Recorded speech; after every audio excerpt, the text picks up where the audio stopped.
കർത്താവ് നിങ്ങളോടു കൂടെ, അങ്ങയും ആത്മാവോടും കൂടെ. മത്തായിയുടെ വിശുദ്ധ സുവിശേഷത്തിൽ നിന്നുള്ള വായന. കർത്താവേ, അങ്ങേക്ക് മഹത്വം.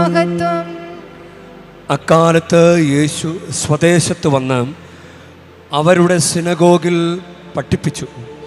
അവർ വിസ്മയഭരിതരായി ചോദിച്ചു, ഇവന് ഈ ജ്ഞാനവും ശക്തിയും എവിടെ നിന്നാണ്? ഇവൻ ആ തച്ചൻ്റെ മകനല്ലേ? മറിയമല്ലേ ഇവൻ്റെ അമ്മ?